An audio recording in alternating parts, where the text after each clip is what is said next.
Our trip to this seldom visited country began with amazing views of snowy mountains over Austria and North Macedonia. Upon landing, we took a taxi and immediately noticed how the landscape here was so different to other parts of Europe. Older looking buildings, rustic streets and road conditions all came together to make us feel like we went back in time. After finally reaching the centre of Ohrid, we checked into our hotel, got our car rental and headed straight out to explore. Think Europe, you won't immediately think about North Macedonia. A forgotten about jewel of the world, North Macedonia lies right in the centre of 5 other countries, which includes Greece, Bulgaria, Kosovo, Albania and Serbia. Still an undiscovered place for many, it has been over 25 years since North Macedonia celebrated their independence from the failed state of Yugoslavia. Since their independence, the country has been trying its best to slowly boost tourism by opening their doors to visitors from around the world. Ohrid is the cultural and holiday capital of North Macedonia, and this right here is the St. Clements Square, a great place to grab some food, sit back and relax and take advantage of the free Wi-Fi. We noticed a beautiful mosque located conveniently within walking distance to St. Clements Square. In fact, we kept seeing Ottoman-style minarets throughout the centre of Ohrid as we made our way around exploring. The mosques are still in service today, and located right near the Haji Hamza Mosque, you'll find a strip with several halal restaurants. Muslims have been living in North Macedonia since the Ottoman period, which dates back to the 16th century. Evidence of this can be seen from when some of these mosques were constructed, with some of them dating back to the 15th and 16th century. The most remarkable part about visiting Ohrid is being able to take a boat ride across Lake Ohrid. Named by many to be the Pearl of the Balkans, Lake Ohrid is one of the oldest and deepest lakes in the world, and more interestingly has some of the freshest drinking water in the world. Our guide Alchev demonstrated to us that it's as simple as taking your cup, scooping up some water and drinking it without any filters. As the city has an amazing and vast lake which even reaches parts of Albania, you could say that Ohrid can be enjoyed as a city break as well as a beach break, despite being landlocked by 5 other countries. We continued our exploration and headed next to one of the most major attractions of the city, located within the old town.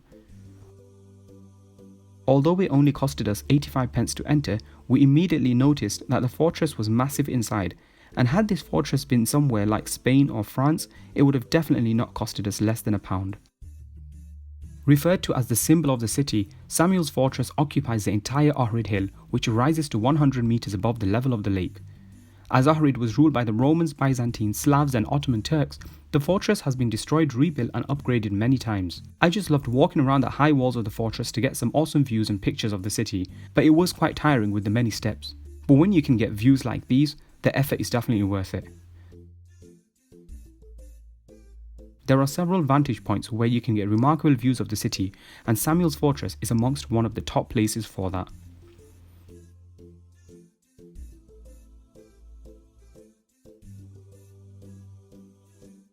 Continuing with the exploration, we stumble upon this place, the ancient theatre of Ohrid. It seems that this place was built in 200 BC, and the style of the theatre is very similar to what you'll find in Greece. Legend has it that this place was once used for gladiator fights. The choice of location is also quite interesting, as this is the centre of the elevated town, and this location is protected from winds that would have interfered with sounds during performances, specifically the acoustics.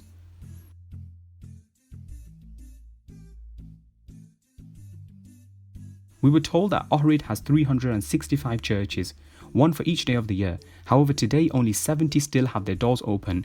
Church of St. Clements is one of them. Once again, we paid a small price to enter, but what we found inside was worth a lot more. As the history of the church goes back 1,000 years, there are ruins scattered throughout the courtyard of the church.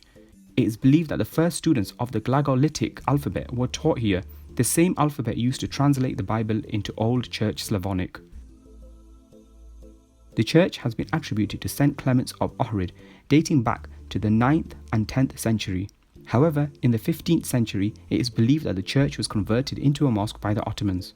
Interestingly, within the compound of the church, in one of the corners, we found tombs of 2 Muslim Turkish men, who happened to be residents of Ohrid. The names of only one of them is on the wall outside.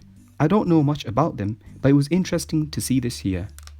Ohrid is a truly wonderful city full of history, culture and beauty. Plus it's very affordable.